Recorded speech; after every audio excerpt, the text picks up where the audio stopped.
대법원에서 김기춘, 조윤선 이 블랙리스트 사건 파기환송했죠. 죄목은 직권남용이에요. 직권남용은 그러니까 최근에 엄청나게 많이 늘었잖아요. 청와대 민정수석 조국 당시 민정수석의 직권남용. 유재수에게서 엄청난 비리가 발견됐는데 그걸 무마했다. 직권을 남용했다. 이거거든요. 그러니까 우리가 방송으로도 수차례 이야기한 적이 있습니다. 직권남용 자체가 입증하기가 어마어마하게 힘들다고. 그럼 뭐야? 조국 장관한테 직권남용죄를 뒤집어 씌워서 검찰이 기소를 했는데 사실은 엄밀히 따지면은 이거 대법원 판결 한 2, 3년 후에 무죄 날 가능성이 수도 없이 높아요. 근데 검찰은 그 결과를 뻔히 예상하면서도 조국 장관을 그런 직권남용을 걸어서 기소를 했단 말이죠. 뭐야? 모욕주기. 우리가 조국 수사를 했던 건 정당했어를 한 번 더 밀어넣기 위해서 직권남용은 정말로 입증하기가 어마어마하게 힘든 죄 중에 하나입니다. 근데 저는 개인적으로 법을 모르기 때문에 이런 생각을 할 수 있는지 모르겠지만 대법원의 판결에 대해서 정말 적극적으로 100만 배 반대합니다. 진짜 이거 받아들일 수가 맞아. 없어요. 그러니까 지금 현재 검찰이 조국 장관에 대해서 제기하고 있는 직권남용의 종류하고 지금 김기춘, 조윤선에 대해서 적용하는 직권남용은 그 종류와 범위 자체가 완전 다른 거예요. 그렇죠. 그러니까 조국 장관에게 제기하고 있는 건 그러니까 인사상의 문제예요. 한 사람의 인사상의 문제에 대해서 그거를 자신들 조국 장관이 그 당시 민정수석 당시에 자기의 권한 내에서 판단했느냐, 권한을 넘어선 판단을 내렸느냐 가지고 검찰이 문제를 제기하고 있는 거고, 김기춘에 대해서는 분명히 그 행위 자체, 조윤선이 했던 그 행위 자체는 헌법을 정면으로 위반하는 거라고요. 대한민국이 그러니까 상권분립 원칙이 있는 나라 아닙니까? 이 상권분립이라는 기본 원칙을 정면으로 훼손하는 그러니까 직권을 그러니까 넘어서는 자기 권한을 넘어서는 행위를 했기 때문에 문제를 삼는 건데 그걸 일종의 행정 행위 중에 하나로 축소시켜서 10가지를 했는데 1부터 7까지는 직권남용 맞아. 8부터 10까지는 직권남용 아니야. 그러니까 이 판단은 틀렸으니까 다시 판단해. 이런 식으로 판단을 하기 시작하면 대한민국에서 나중에 쿠데타 해도 이거는 행정적으로 해서는 안 될 일이니까 그냥 행정처분만 하면 되는 거예요. 이게 완전히 다르게 판단해야 되는 거거든요. 근데 대법원에서 이런 식으로 헌법을 부정하는 범죄하고 일반 법률을 위반하는 범죄하고 똑같이 동일선상에 놓고 그냥 이 사람은 법적으로 이걸 위반한 거기 때문에 여기까지만 처벌해야지 이거는 과도하다 이렇게 하면은 앞으로 그러면 우리는 쿠데타 프리 나라가 되는 거예요. 이게 말이 안 되는 거거든요. 일단은 뭐 살짝 오해가 있는 부분이 있는 것 같긴 한데 제가 우선 일단은 한 가지만 확실히 해둘게요. 기존 판례가 됐건 뭐가 됐건 간에 조국 장관님 같은 경우 직권남용이 거론될 수 없는 상황이에요.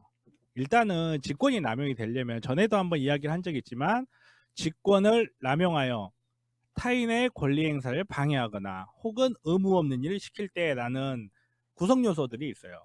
우선 직권을 남용했어야 돼요. 그리고 대법원에서는 김기춘 등은 직권을 남용한 게 맞다라고 판단했어요.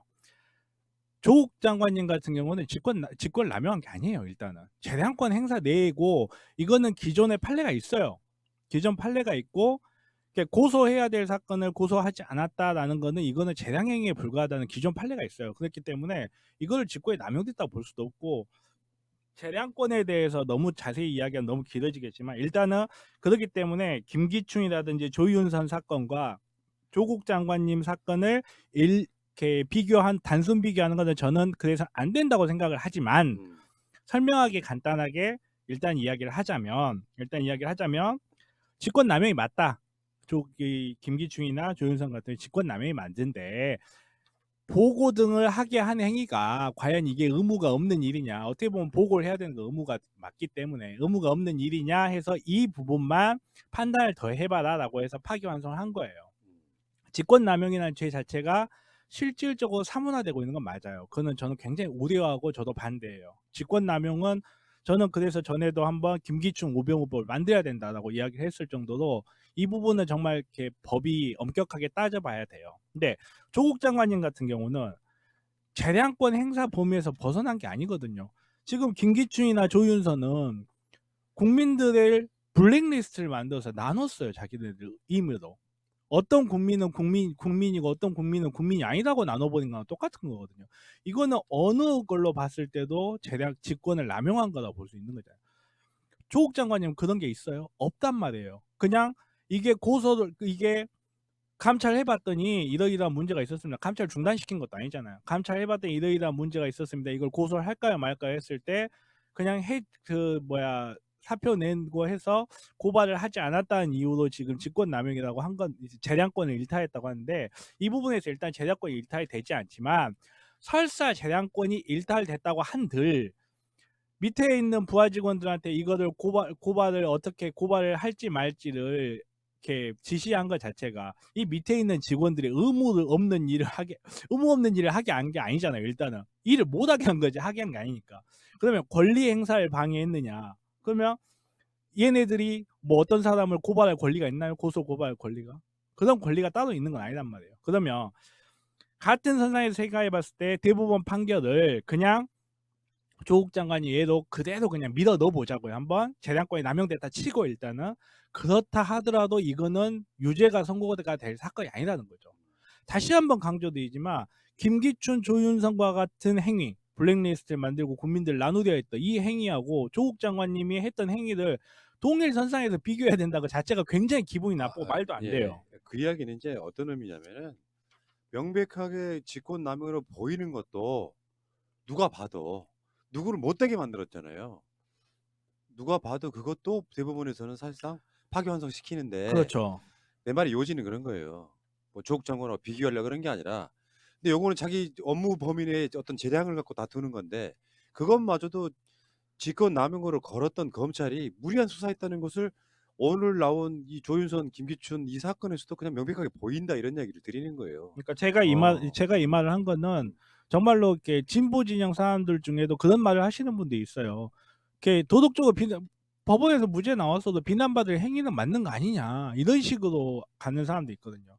동일하게 비교를 하다 보니까 그런 식으로 가는 사람인데, 그런 식으로 가는 오류를 보면서 안 된다는 거예요. 그거 아니에요. 아니고 그냥 니네들 말이 다 맞다 치더라도 대법원 판결만 흘러가는 것만 봐도 조국 장관이 무죄인데 왜 국가 형벌권을 이렇게 함부로 행사를 하냐는 거죠.